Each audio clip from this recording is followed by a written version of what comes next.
Meus irmãos, bom dia. Bom dia. A graça, a paz de Jesus sejam multiplicados na sua vida e na sua casa, amém?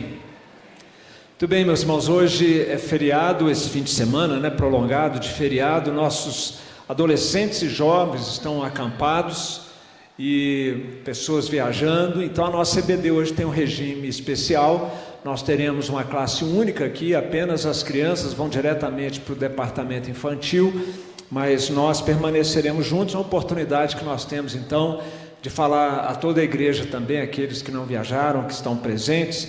E o tema que nós vamos abordar hoje aqui é o tema do nosso biênio. Nós estamos chamando a nossa aula de hoje de a santificação nossa de cada dia.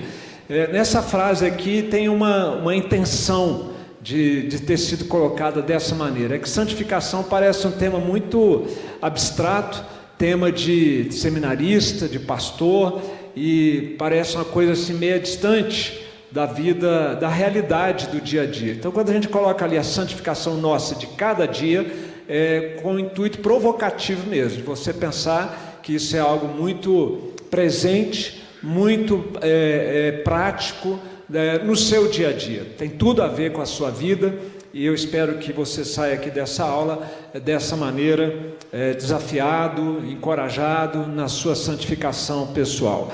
O texto bíblico que nós vamos abordar hoje é este, Romanos capítulo 8, versos 28 a 30. E eu vou convidar a igreja então para fazermos juntos essa leitura, ok? Leiamos.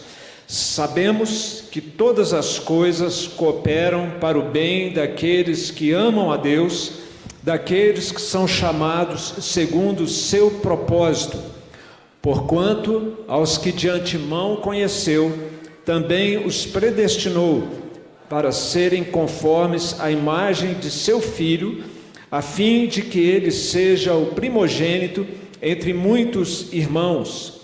E aos que predestinou, a esses também chamou, e aos que chamou, a esses também justificou, e aos que justificou, a esses também glorificou. Mais uma vez, vamos falar com Deus. Senhor, nós estamos com a palavra do Senhor aberta diante de nós, e nós viemos aqui em busca da sua presença, na comunhão com os nossos irmãos, com o anseio de ouvir a voz do Senhor lá no fundo do nosso coração. E a oportunidade que nós temos na continuidade do culto, de uma maneira muito especial, o Senhor falar conosco, para que nós possamos compreender melhor como viver nesse mundo, para a glória do seu nome, para a realização dos teus propósitos na nossa vida. Nós pedimos então que o Senhor nos assista agora com o teu Espírito Santo, sem o qual não seríamos capazes de entender, de falar, de ouvir, muito menos de viver a palavra do Senhor. Oramos assim em nome de Jesus. Amém. Meus irmãos, esta verdade que está aí colocada diante dos irmãos, ela é uma realidade dolorosa. A alma humana é programada para ser feliz em tudo mais, exceto Deus, desde a queda do homem. Basta olhar o que está acontecendo no nosso mundo, as guerras, os rumores de guerras, os assassinatos, as violências no trânsito, as famílias desintegrando, a juventude com todos os problemas típicos que cada geração tem para enfrentar. Tudo isso mostra que nós vivemos num mundo caído, um mundo quebrado, um mundo amaldiçoado. Desde que nossos pais se rebelaram contra Deus, essa é a realidade. E se o mundo é assim, é porque as pessoas são assim. Todo ser humano vem a esse mundo quebrado, caído, amaldiçoado. É duro, é difícil até a gente falar isso e pensar nisso, mas não há uma outra explicação para as coisas estarem como elas estão. O mal está presente no nosso mundo, é visível, é estarrecedor as notícias que a gente ouve. Claro, tem coisas boas acontecendo também, mas é inegável que o mal, ele cresce, que o mal é uma realidade. E a pergunta que o mundo faz, e nós sabemos a resposta, é: há esperança? a esperança para as dores dessa vida presente. É claro que a gente poderia já logo pensar na vida eterna, na salvação, no novo céu, na nova terra. Ok, sim, claro que há. Mas e agora? E na viagem para lá, até chegarmos lá, como que nós ficamos? Como é que nós viveremos nesse caminho até lá? Inclusive nós que já somos crentes, que já temos um relacionamento pessoal com Jesus, como que nós podemos lidar com mais sabedoria, de uma maneira que agrade a Deus, com todas essas agruras, com todas as dificuldades que não escolhem se a pessoa é crente ou não é crente? As lutas, as dificuldades, elas vêm para todos nesse mundo. Jesus disse que no mundo, inclusive, haveria aflições, e algumas delas, exatamente por nós sermos ligados a Jesus. E a grande pergunta, então, que se faz é essa: a esperança para nós, a esperança para o nosso mundo. Tem gente que acha que há esperança na farmácia, nos remédios. Os remédios vão trazer esperança, vão resolver o problema do sofrimento humano. E a gente sabe que farmácia não resolve, ajuda, muitas vezes é necessário, que fique bem claro isso, mas a farmácia não resolve com seus fármacos os problemas reais do mundo caído e do coração quebrado. Alguns iriam procurar o caminho de destravar, o potencial interior para então resolver essas lutas e essas dificuldades que o mundo traz para nós, e como lidar com isso está aqui dentro de nós, dentro de você, o potencial humano para resolver isso. Isso no começo, quando a moda vem, isso é interessante, é atrativo, mas é só uma questão de tempo para a realidade se impor, a ficha cair e a pessoa entender que dentro dela, como recurso humano, ela não vai conseguir essa esperança que ela procura.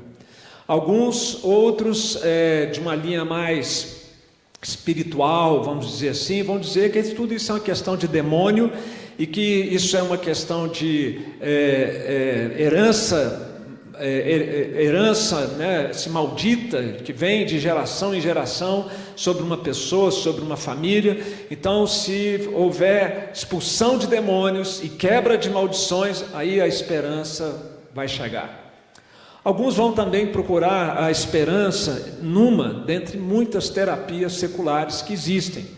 E, de novo, como os remédios, elas podem ter o seu papel, o seu lugar, mas a esperança definitiva de cura, de sabedoria, de reagir e lidar com as coisas desse mundo de uma maneira não pecaminosa, de uma maneira piedosa, para a glória de Deus, com o tempo isso fica claro também que não resolve. E ainda vai ter gente que vai falar assim: não, se a gente ensinar para as pessoas sobre a Bíblia, se ensinar sobre as doutrinas fundamentais da Bíblia, ensinar a ler a Bíblia, orar, frequentar a igreja, decorar versículos, isso vai resolver. Quase, chegou perto, está quente, mas ainda não é essa a solução. E para a tristeza nossa, muitas vezes nós vamos encontrar pessoas, e quem sabe até eu ou você, em algumas áreas da nossa vida, podemos jogar a toalha e desistir. Não tem jeito mesmo. Isso é assim, eu sou assim, as coisas são assim, o mundo é assim, não tenho o que fazer. Essa semana nós tivemos uma situação assim muito dolorosa. Eu fiquei assim, doído com a notícia de um pai de família que a esposa traiu a ele, e ele não conseguiu lidar com isso. Claro que não foi de uma hora para outra, mas ele entrou no quarto com uma arma, atirou num filho de 12 anos, no outro de 8 anos, e depois pôs fim à sua própria vida, aqui em Tumbiara, Goiás.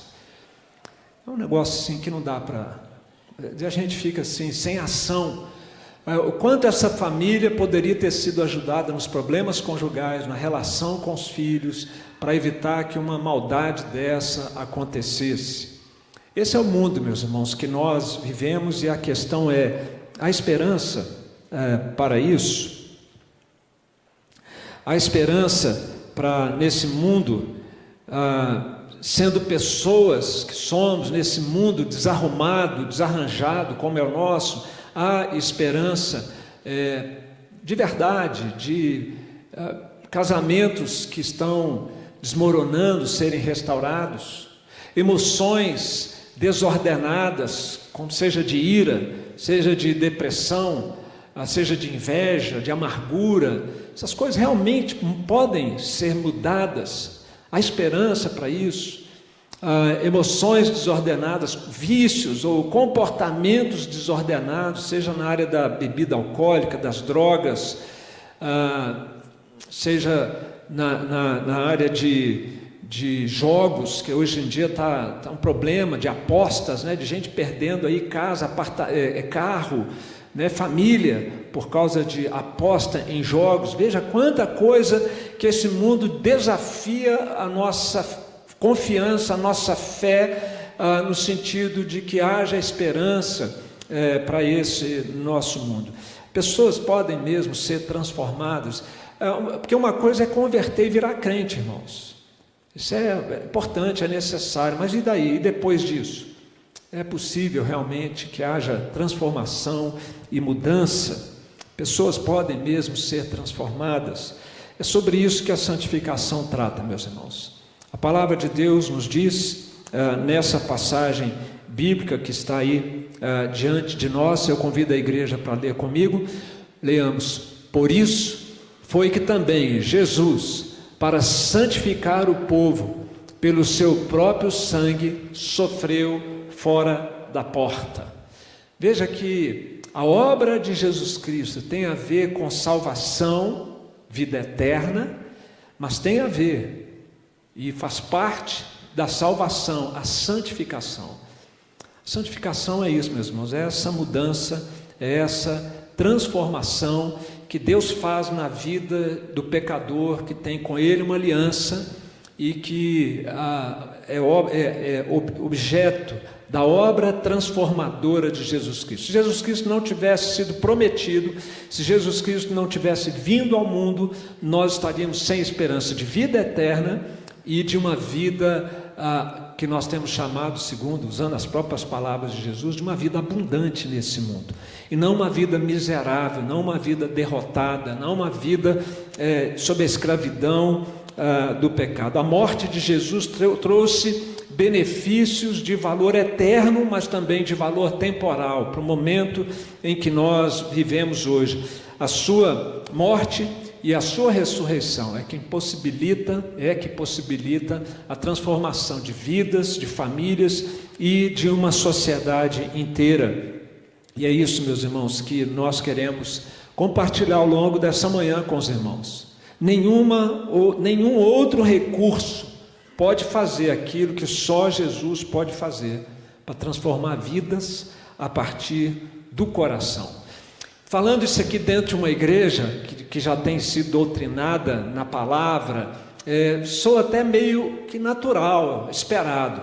Mas isso que eu acabei de falar, meus irmãos, em muitos contextos e em muitos ouvidos, é uma heresia. É uma heresia contra o humanismo que prevalece, contra o secularismo que prevalece na nossa sociedade e que adentra nas igrejas também. Por isso eu vou repetir: nenhum outro recurso pode fazer aquilo que só Jesus pode fazer para transformar vidas a partir do coração. Esse é, portanto, o tema do nosso biênio na nossa igreja, a santificação, aprendendo a ser uma nova criatura, com o subtema desse ano, o ano da cura da alma. Só Jesus satisfaz, só Jesus é suficiente. Então nós vamos, tudo que nós vamos tratar aqui nessa manhã tem como objetivo principal deixar claro para você o que é a santificação e o quanto isso é próximo, o quanto isso é real da sua vida, e precisa ser algo consciente que cada um de nós busquemos diante de Deus. E aqui nós temos uma definição do pastor, que foi pastor na igreja, na Faith Church, lá nos Estados Unidos, onde nós tivemos há uns 2 anos atrás, num curso, numa semana de aconselhamento bíblico ali na igreja, e num dos temas abordados, e eu trago isso daqui porque essa é uma igreja que tem uma longa experiência, caminhada com aconselhamento bíblico, e eles entenderam, eles compreenderam a importância desse tema no dia a dia da igreja. A santificação progressiva é um dos mais importantes tópicos na vida de um crente, tendo a ver com como um crente cresce e muda. Então você percebe como esse tema ele é próximo? É como você cresce, é como você muda. E a importância da obra de Cristo, aliás, a necessidade singular, insubstituível da obra de Cristo para que você cresça, eu cresça, para que você mude, não para satisfazer a expectativa do cônjuge, dos pais, da igreja, mas para satisfazer a vontade do nosso Deus. Aqui também nós temos uma outra definição também que eu trago desse curso que nós fizemos. Santificação é um processo de crescimento e mudança do crente para ficar mais parecido com Jesus Cristo, tanto no homem interior quanto exterior. Portanto, não basta a aparência. Isso era típico dos fariseus, dos hipócritas religiosos da época de Jesus.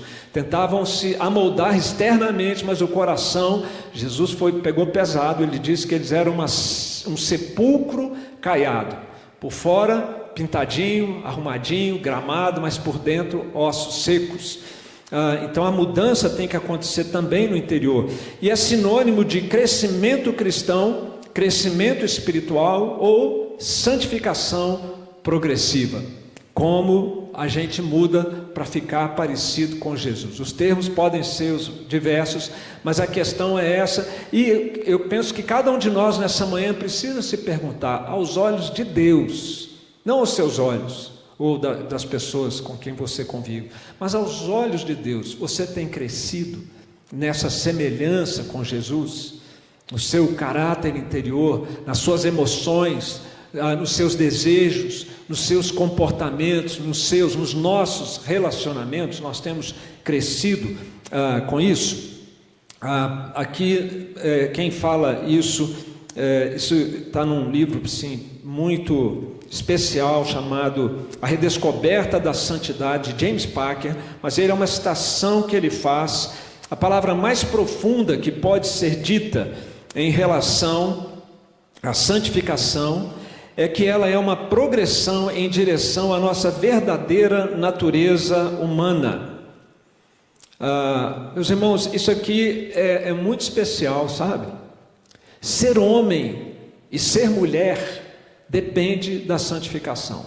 Um homem ou uma mulher que não estão se santificando está longe de ser homem, está longe de ser mulher. É alguma coisa que lembra vagamente. Tem aparência de ser humano, mas é algo que lembra vagamente o que é um ser humano. E isso está nesse livro do James Packer, A Redescoberta da Santidade. Se você puder ler, um livro fantástico, muito bom. E eu estou só me ajeitando aqui, irmãos, um minutinho. Tecnologia tem dessas coisas, né? Então vamos lá. Então a primeira vez que nós vimos um homem de verdade aqui nesse mundo, depois da queda, foi o Senhor Jesus Cristo.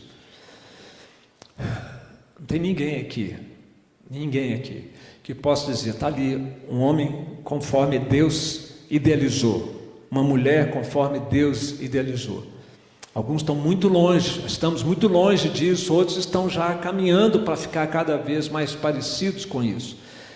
Para isso Jesus veio, para restaurar a verdadeira humanidade nos nossos corações. E nós vamos procurar então agora mostrar para os irmãos como que a obra de Cristo, todo o plano redentor se relaciona com a doutrina da santificação. Esse é um infográfico do Tim Challies, que você encontra no site Voltemos ao Evangelho.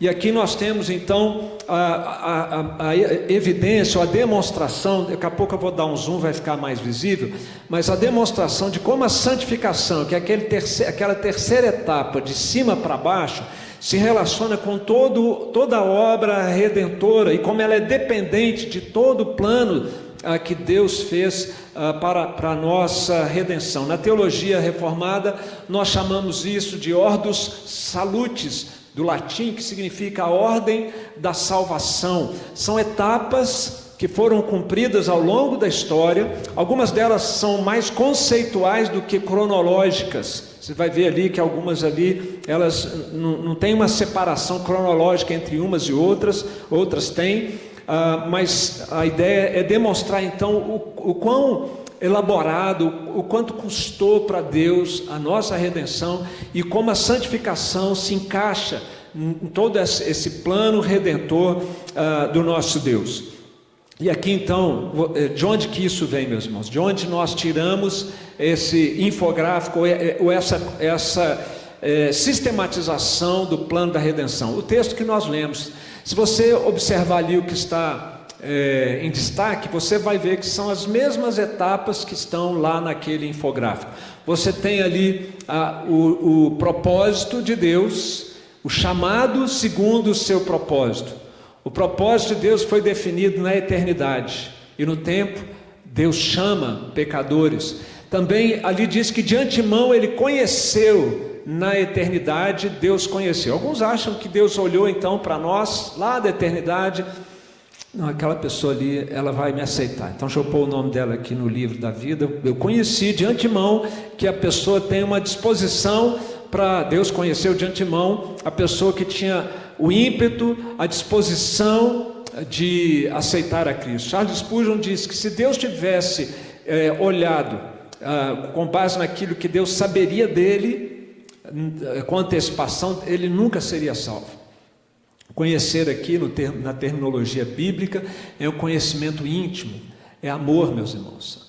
Aqui está a explicação inexplicável de por que Deus, de antemão, Ele predestina pessoas. É porque Ele amou na eternidade a cada um dos seus eleitos, e você deve se sentir extremamente privilegiado, lisonjeado, por Deus tratar você e a mim como pessoas ilustres. Não foi assim que o rei Davi falou? Deus, quem sou eu para o Senhor me tratar como se eu fosse uma pessoa ilustre? O Senhor me escolheu, o Senhor fez promessas para mim, por pura graça, amor, misericórdia da parte de Deus. Então ali você tem a predestinação, o chamado, a justificação e a glorificação. Quase todas as etapas desse infográfico estão aqui nessa passagem bíblica. E agora então nós vamos passar rapidamente por cada uma delas, mostrando a sua relação com a santificação. Por exemplo, a eleição.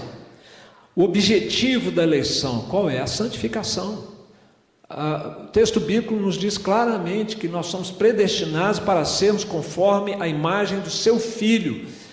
Nós somos predestinados, eleitos para ter uma vida transformada. Não é para permanecer do jeito que éramos antes da conversão, e muito menos depois da conversão, menos ainda.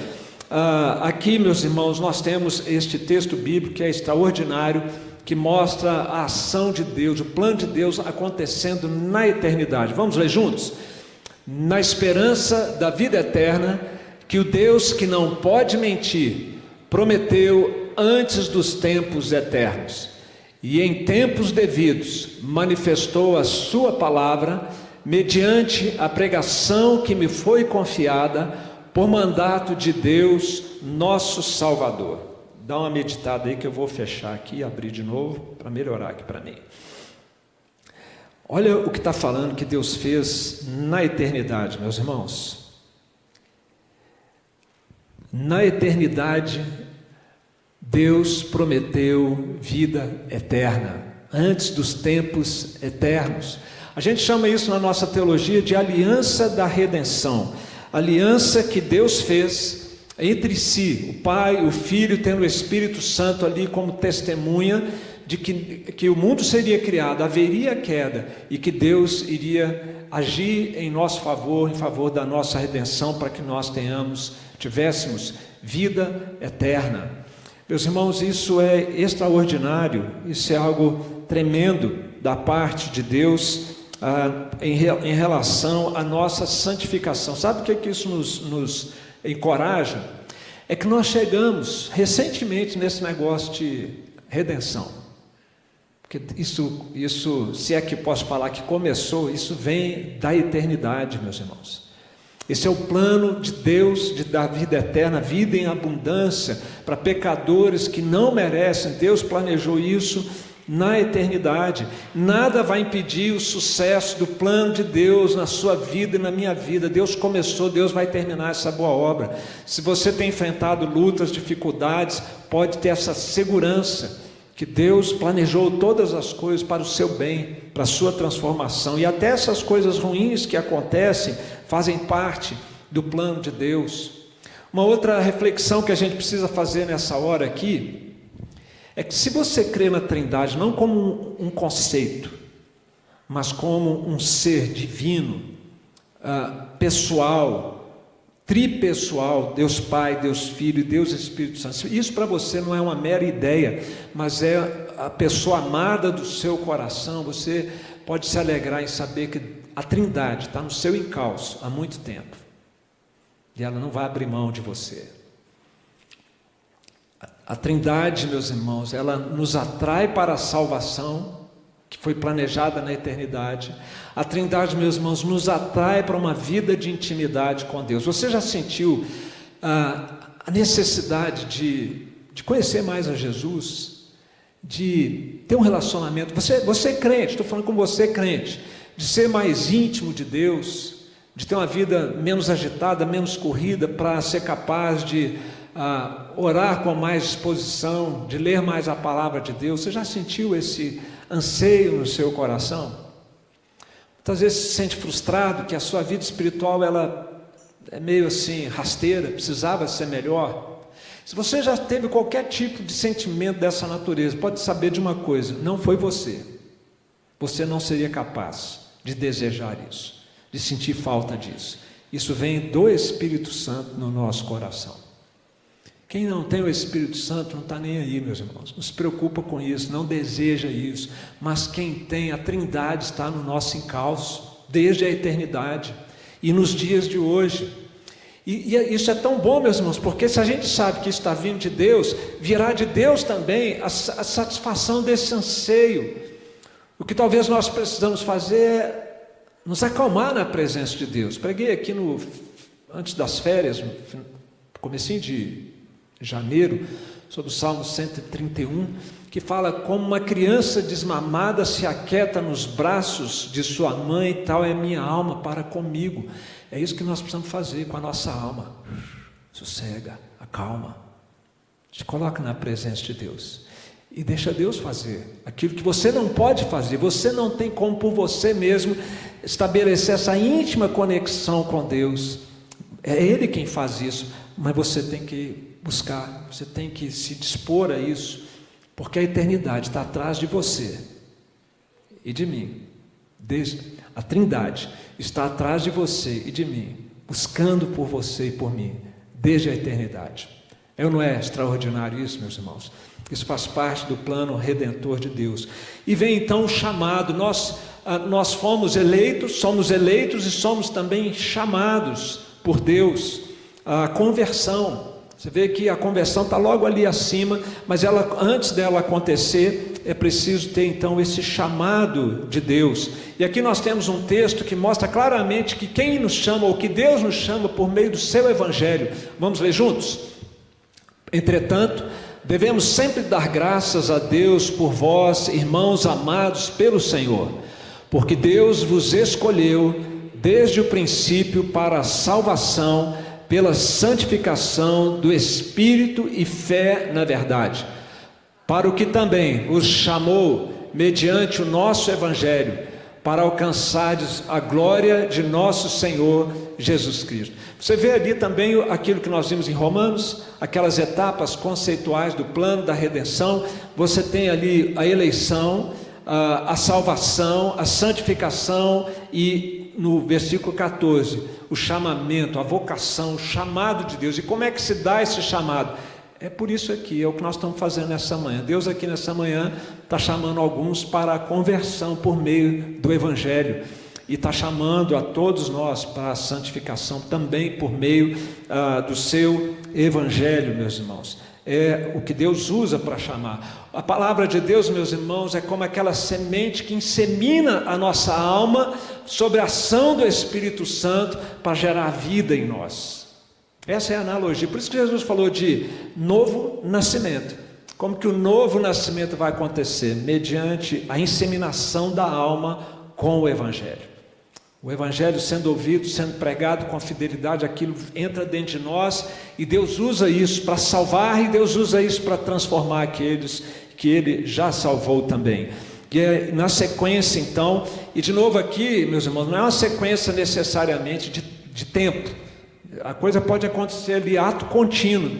Deus chamando a regeneração, a conversão, está tudo acontecendo. Mas conceitualmente, para ficar claro, é assim que as coisas são. Somos também, além de eleitos e chamados, regenerados.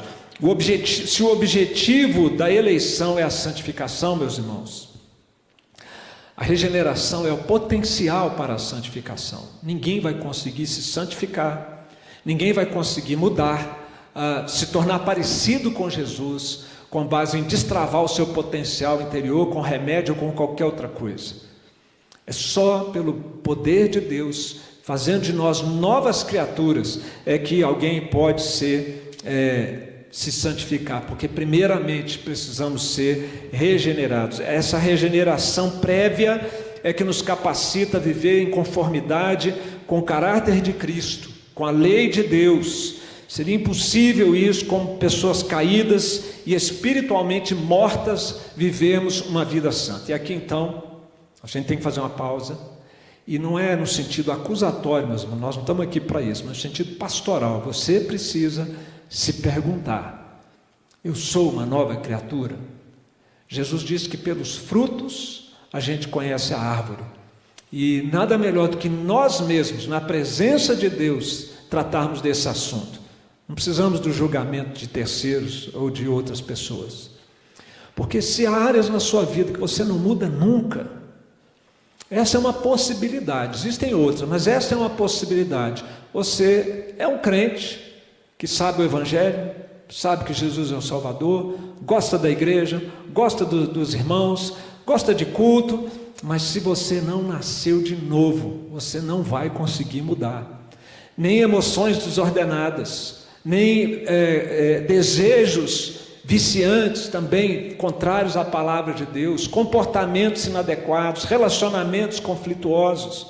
É a semelhança com Jesus que possibilita que nós mudemos, que nós sejamos transformados e estejamos mais parecidos com Ele. Por isso que a regeneração é o potencial necessário para a santificação. Calvino ele colocou isso de uma forma muito interessante, para dizer o mínimo aqui, né? Ele diz: nascemos leões, tigres, lobos e ursos, até que o Espírito de Cristo nos domestique, e não se sinta ofendido, de bestas selvagens e indomáveis nos transforme em ovelhas dóceis. Por isso que o mundo está do jeito que está, as famílias estão do jeito que estão, e muita gente está do jeito que está, porque por natureza nós somos bestas selvagens, no sentido de que somos homens e mulheres corrompidos pelo pecado que nos escraviza e que vive dentro de nós. Para mudar isso, tem que ser a obra de Jesus Cristo, a ação do Espírito Santo, que muda da água para o vinho, que transforma gente irada em gente mansa, gente viciada em gente liberta. Essa é uma obra que Deus faz para a glória do nome de Jesus Cristo, meus irmãos.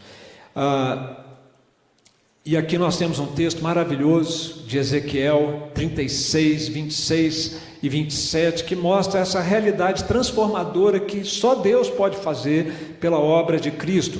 Os textos bíblicos, os irmãos vão me ajudando. Vamos lá? Dar-vos-ei coração novo, e porei dentro de vós espírito novo. Tirarei de vós o coração de pedra, e vos darei coração de carne. Entenderam a metáfora de Deus ali por meio do profeta? Coração de pedra, coração de carne. Coração de pedra é o da besta indomável, né? Animais ferozes, que é o ser humano, como ele vem nesse mundo. Isso aí a gente começa a ver nas criancinhas, né? Elas são tão fofinhas, né, gente? Tão fofinhas, mas deu alguns meses ali, se tanto a gente já começa a ver as garras, né? E é por isso que nós precisamos orar pelas nossas crianças, né? Vieram aqui, estão agora no departamento infantil, para que elas sejam transformadas, como eu e você precisamos, em ovelhinhas dóceis, e não em feras indomáveis, né? Isso é obra do Espírito. Vamos ler mais uma vez aqui, verso 27, leamos. Porei dentro de vós o meu Espírito, e farei que andeis nos meus estatutos, guardeis os meus juízos e os observeis. O contexto aqui é o exílio de Israel por causa da rebeldia do coração, e Deus está falando: eu vou fazer com vocês uma aliança, eu vou mudar o coração de vocês, e vocês que foram para o exílio por causa da idolatria, da injustiça social, vocês vão ser agora capacitados a andar de acordo com a minha lei. É isso que é a santificação. Para a santificação acontecer, que é a nossa obediência de coração, não apenas aparente à palavra de Deus, o coração de pedra tem que sair, o coração de carne tem que entrar, e quem faz isso é o Espírito que Deus coloca dentro de nós. Ele nos dá um novo coração, um novo Espírito. Muito provavelmente é essa passagem que Jesus se referia quando ele disse para Nicodemos que ele precisava nascer da água e do Espírito, nascer do Espírito, por obra do Espírito Santo. E aqui nós temos este texto de Paulo, que também é esclarecedor nesse sentido. Leamos: e assim, se alguém está em Cristo, é nova criatura, as coisas antigas já passaram, eis que se fizeram novas. Aqui eu faço referência a C.S. Lewis, quem está aqui há mais tempo já me ouviu falando dele e disso. Ali você tem uma analogia também, coração de pedra lá, aqueles cavalinhos lá, e coração de carne aqui, olha.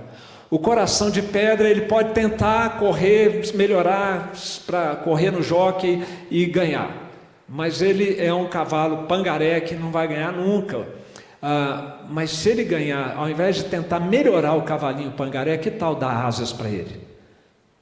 É isso que C.S. Lewis coloca no seu livro Cristianismo Puro e Simples. Deus quer fazer um milagre sobrenatural, como um cavalo com asas. Deus não quer melhorar você, pegar sua paciência e transformá-la numa longanimidade. Não, Deus sabe que até a sua paciência ela é comprometida pelo seu pecado, pelo nosso pecado. Ele quer que seja a paciência de Jesus que vive em nós. E aí a gente pensa: não, mas cavalo com asas não existe. Daí que C.S. Lewis explorou tanto a questão da imaginação como uma analogia da fé, né? Não existe, mas se você crê, Deus pode fazer coisas inimagináveis. A regeneração, meus irmãos, faz parte, então, em relação à santificação, ela é fundamental para que nós possamos nos santificar. E aí, próxima etapa conceitual, a conversão. Nós somos eleitos, chamados, regenerados e convertidos. O que é a conversão, meus irmãos?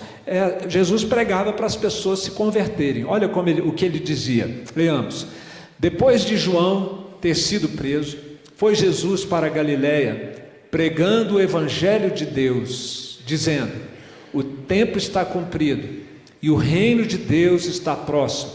Arrependei-vos e crede no evangelho. Conversão, arrependimento e fé.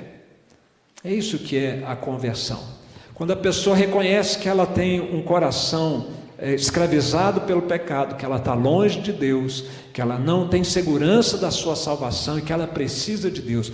Eu estou indo nessa direção, eu faço uma conversão de 180 graus, eu estava indo para longe de Deus, agora eu me volto para Deus e eu faço isso em fé. Fé no Evangelho. O que é o Evangelho? O Evangelho, meus irmãos, é isso. Olha, Deus criou todas as coisas perfeitas, o homem se rebelou, Ele enviou um Salvador, que morreu e ressuscitou para nos reconciliar com Deus e transformar a nossa vida. Eu creio nisso, eu quero Jesus na minha vida. Essa é a pregação do Evangelho, creia nisso. É nisso que nós precisamos, que a conversão é isso. E como eu disse, a conversão ela é resultado desse chamamento pelo Evangelho, que regenera o coração. Aqui nós temos uma grande diferença em relação ao mundo evangélico em geral. Somente reformados creem nesta sequência que está aqui, meus irmãos. Primeiro a regeneração, depois a conversão. A teologia arminiana, ela ensina e acredita contrariando a Escritura, de que o ser humano tem capacidade de se converter, que o ser humano é capaz de se arrepender, que o ser humano é capaz de crer. Então, o primeiro passo, quem tem que dar é o homem. O homem dá o primeiro passo e Deus vem ao encontro dele.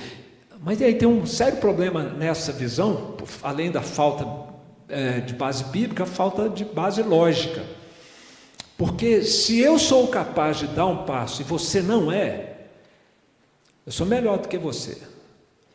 E eu posso chegar na presença de Deus e falar: Senhor, eu vim porque eu quis, porque eu fui capaz. Ele não quis, tem mais é que ser condenado mesmo. Percebe que há um espaço para vaidade, para vanglória humana, se primeiro acontece a conversão e não a regeneração? Mas a Bíblia nos nivela e iguala a todos. Não vem de vós, é dom de Deus. A fé é um dom de Deus. Meus irmãos, a gente também, olhando para todas essas etapas do plano da redenção, a gente tem que ficar abismado, perplexo com a graça de Deus. É graça do começo ao fim. Eu não fui eleito por merecer, eu não fui chamado por merecer, você não fomos regenerados por merecimento, não convertemos por capacidade pessoal. Deus teve que estender a mão até para a gente fazer aquilo que é devido a nós. É a gente que se converte, mas auxiliados, assistidos pela graça de Deus, é que essa conversão ela acontece. Na sequência aqui, meus irmãos, vem a justificação. Aqui está o fundamento da santificação. Ninguém poderá ser santificado se primeiramente não for justificado. O que é a justificação? Perdão dos nossos pecados.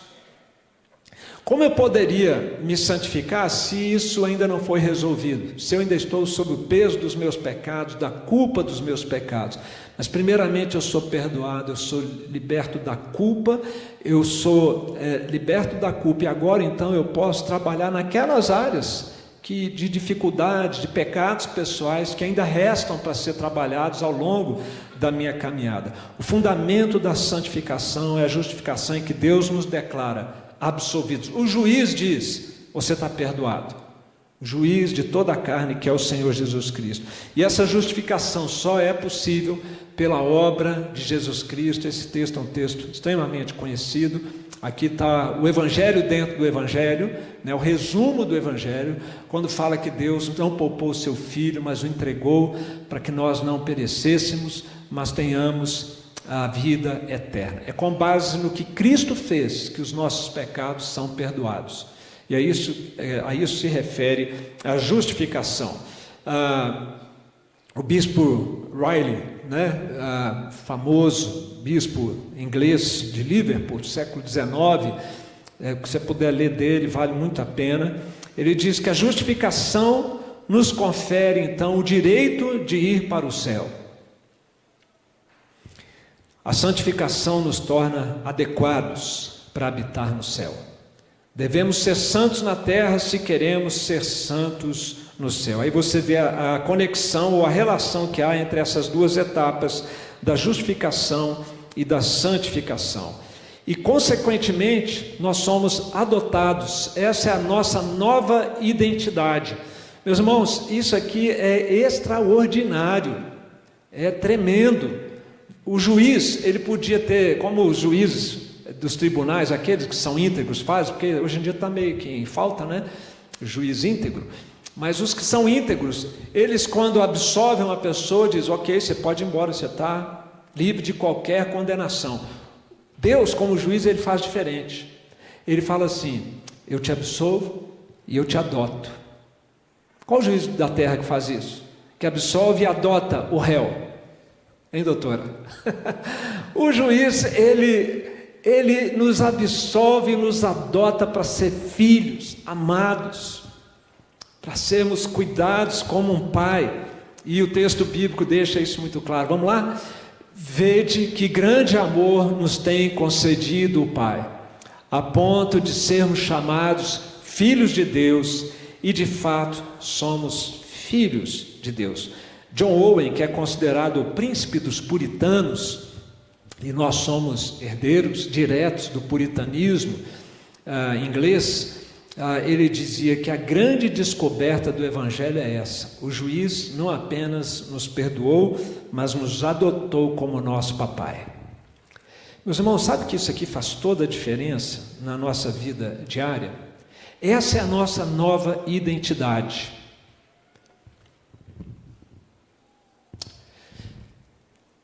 Nós somos filhos, nós somos amados, nós somos aceitos, nós somos acolhidos pelo Criador do universo.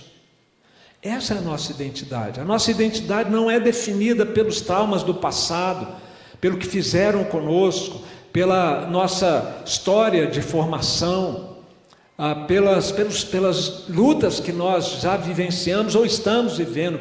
A nossa identidade é essa. E isso aqui, meus irmãos, tem um poder tremendo.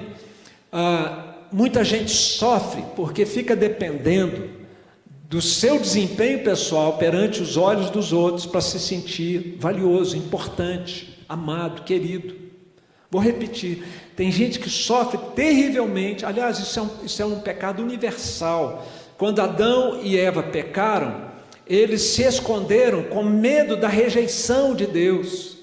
E nós carregamos isso dentro de nós. Nós temos pavor a ser rejeitados. Nós temos pavor de sermos desprezados, humilhados. Nós queremos o aplauso, a aceitação das pessoas. Isso nos torna a vida da gente miserável, porque nós não vamos conseguir agradar todo mundo, nunca. Então, muito cuidado com isso. Você pode estar dando mais valor à opinião do seu marido, da sua esposa, dos seus pais, dos seus irmãos, da igreja, do chefe, da sociedade, para você se sentir contente, realizado. Mas o que define o nosso valor não é o nosso desempenho, é o desempenho de Jesus na cruz por nós, e a opinião de Deus a nosso respeito por causa de Jesus. E sabe qual é a opinião que Deus tem a seu respeito? Apesar de mim e de você, filho amado, acolhido, aceito, em aliança com Ele. Isso muda tudo, irmãos. Se você estiver sofrendo muito com isso, recomendo o livro do Dr. Edward Welch, chamado Quando as Pessoas São Grandes e Deus é Pequeno. Quando as pessoas são grandes e Deus é pequeno. Essa é a nossa nova identidade. E aí chegamos então naquilo que é o coração aqui da nossa aula nessa manhã, que é a santificação. O objetivo da eleição é a santificação. O fundamento da santificação é a justificação, perdoados. O potencial para a santificação é a regeneração.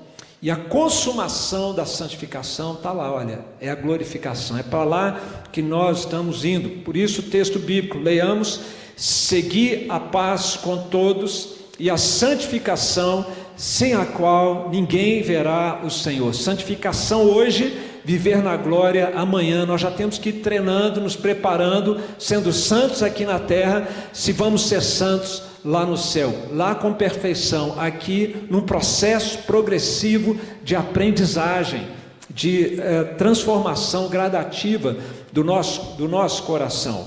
E a santificação, meus irmãos, tem a ver com isso, com o coração. Aqui tem um grande insight que o aconselhamento bíblico traz para nós, meus irmãos. É no coração que se resolvem as coisas. Não sei se está dando para ler pelo tamanho da letra, mas que estiverem mais perto, por favor, Marcos 7, 21 e 22, vamos ler.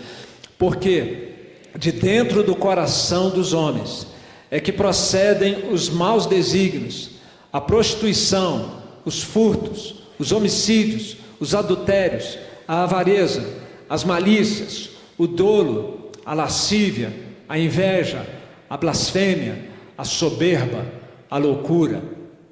Todo tipo de pecado, meus irmãos. Qual que é a nossa tendência herdada de Adão e Eva? Em relação às nossas falhas, os nossos erros, os nossos pecados, é a gente dividir a responsabilidade com alguém, quando não transferir completamente. Eu reajo assim por causa dela, da minha esposa, ou por causa dele, do marido, ou por causa do que os meus pais fizeram comigo no passado, ou por causa da influência da sociedade. É por isso que eu me comporto do jeito que eu comporto. Por exemplo, prostituição. A imoralidade está fácil, só pegar o celular e você tem acesso, né? Que mais nós temos ali? Adultério, né? Virou uma selva essa questão moral do nosso tempo, né? Homens e mulheres sem o menor cuidado, né? Sem o menor beijo. A avareza, que é essa coisa de amor ao dinheiro, aos bens, e assim, a gente quer dividir essa responsabilidade, mas o coração do problema é o coração, é aqui, sou eu. Não que essas influências não representem nada, elas influenciaram, elas contribuíram, ok, mas eu sou o responsável final pela maneira como eu reajo diante dessas influências negativas. Santificação tem a ver então com essa mudança do coração, e depois que esse coração foi feito de carne, agora é aprender a tirar do coração aquilo que era hábito antigo. O texto bíblico mesmo, aliás, não o texto bíblico, mas aqui nós temos então uma definição da santificação com base na Confissão de Fé de Westminster. Os que são eficazmente chamados e regenerados, tendo criado em si um novo coração e um novo espírito, olha, chamado, regenerado, está vendo? São além disso santificados, real e pessoalmente, pela virtude da morte e ressurreição de Cristo. Olha aí o protagonismo de Jesus para a nossa santificação. Somos santificados pela obra de Cristo, pela sua palavra e pelo seu Espírito que neles habita. Esta santificação é no homem todo, porém imperfeita nesta vida. E aqui tem uma das partes que eu mais aprecio na confissão de fé sobre a questão da santificação. Porém imperfeita nesta vida, ainda persistem em todas as partes dele restos de corrupção.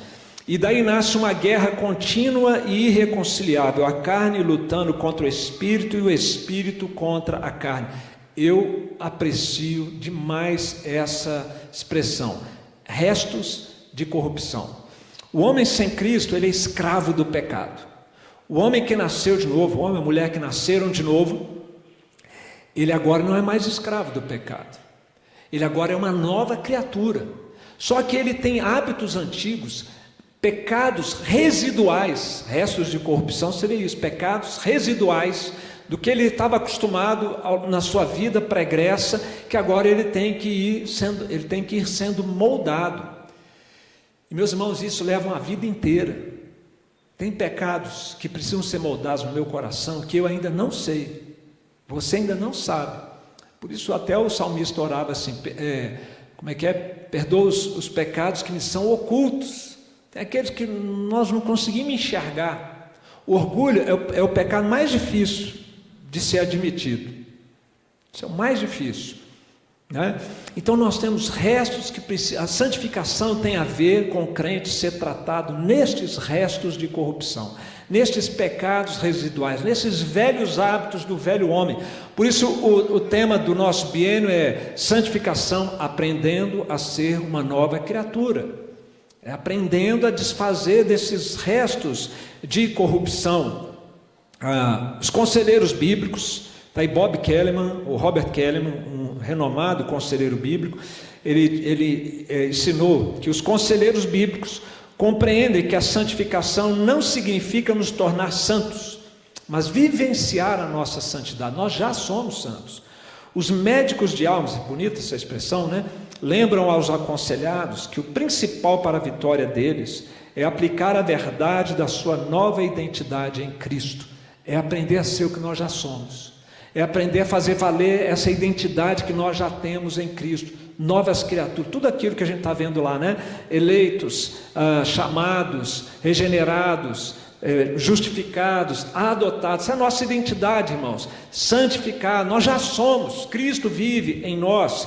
Eu gosto dessa analogia da ressurreição de Lázaro. A ressurreição de Lázaro está para as conversão e santificação. O fato dele ter sido trazido à vida, vocês se lembram quando ele foi trazido à vida? Jesus disse duas coisas.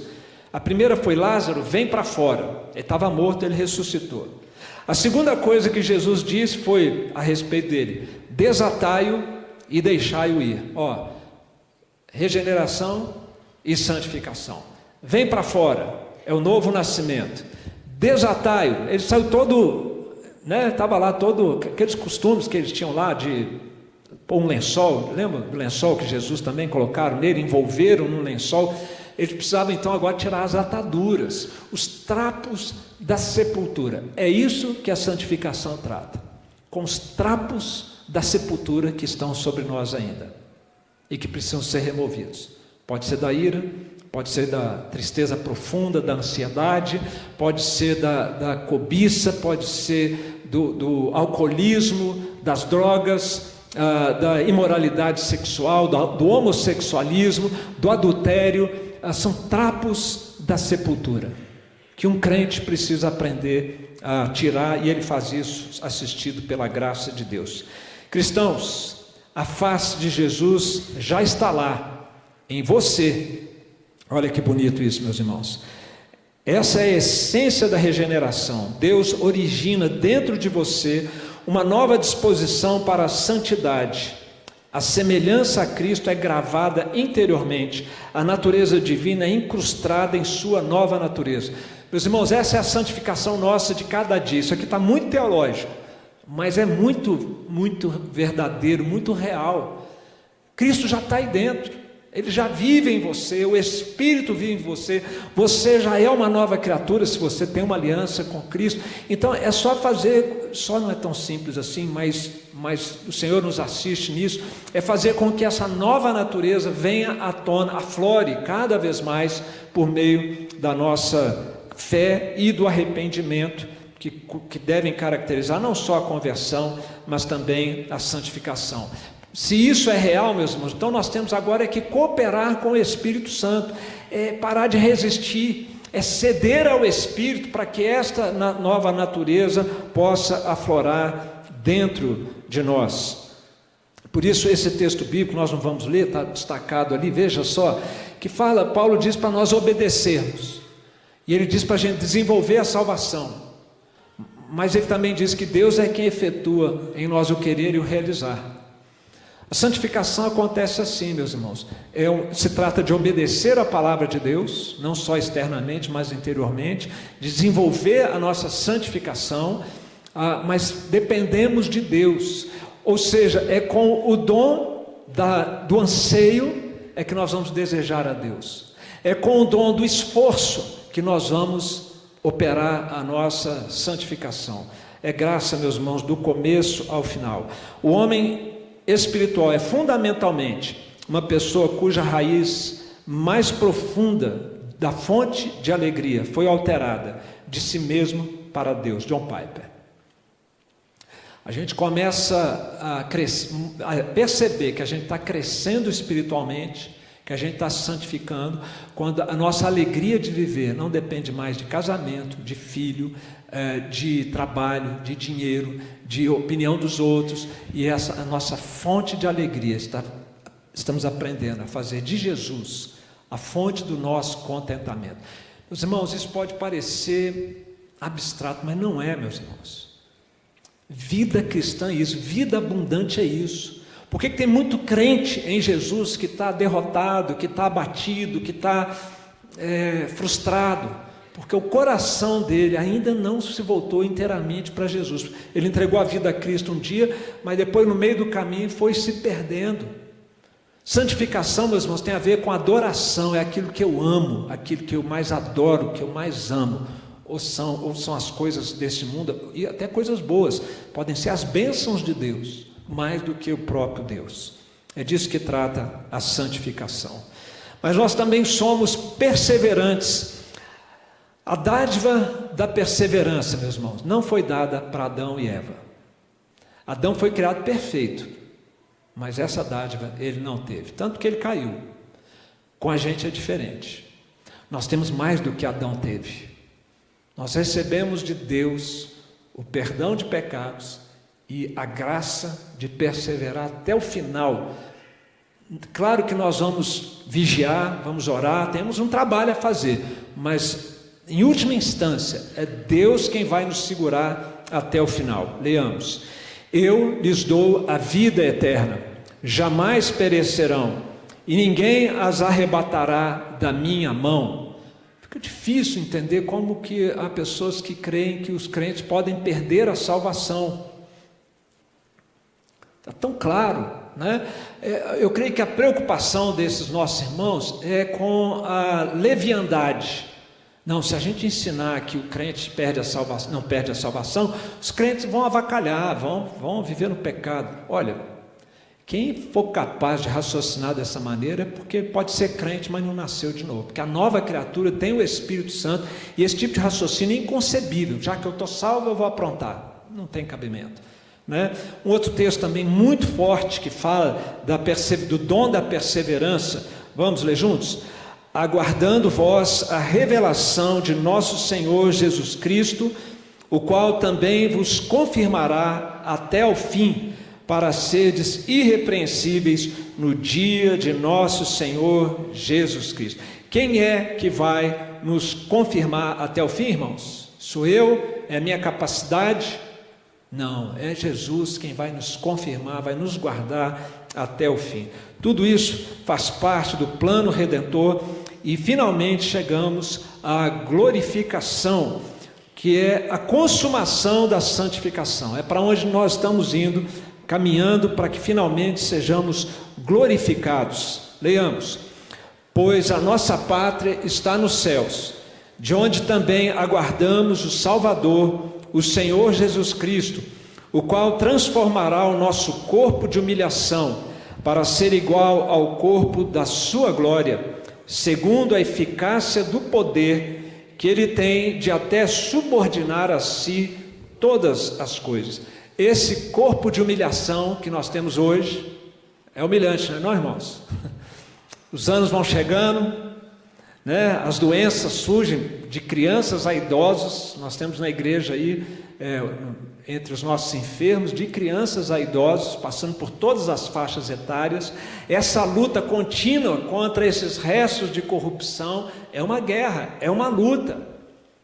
E finalmente nós vamos ter o nosso corpo de humilhação transformados para ser igual ao corpo da glória de quem? De Jesus, um corpo glorificado. Agora, esse não é o objetivo final, meus irmãos, de tudo isso. Todo o plano do Redentor não é para nós sermos glorificados, vivemos uma vida muito boa, feliz para sempre. Claro que isso vai acontecer, mas se tudo isso é dependente da obra redentora de Jesus Cristo, tudo isso tem que convergir para que no final ele seja glorificado. Vamos ler juntos? Quando, porém, todas as coisas lhe estiverem sujeitas, então o próprio Filho também se sujeitará àquele que todas as coisas lhe sujeitou, para que Deus seja tudo em todos. É para lá que a história caminha, meus irmãos, para a glória de Deus. Como é que é esse negócio de glória de Deus? Deus vai ser glorificado, meus irmãos, quando eu e você, desde já, reconhecermos e admitirmos que Ele é a fonte de alegria da nossa vida, que é maravilhoso ter sido perdoado por Ele, que o que Jesus fez é um negócio assim impagável, Ele morreu por nós. Percebe? Quando nós reconhecemos o valor da pessoa de Deus, da obra de Deus em nosso favor, do contentamento que Ele traz para a nossa vida, quando você reconhece e diz isso para você, não precisa nem dizer para os outros: Jesus é a fonte do meu contentamento. Eu estou aprendendo a não depender de coisas ou pessoas para viver contente. Ele me basta, Ele me satisfaz, Ele é suficiente para mim. Isso é glorificar a Deus.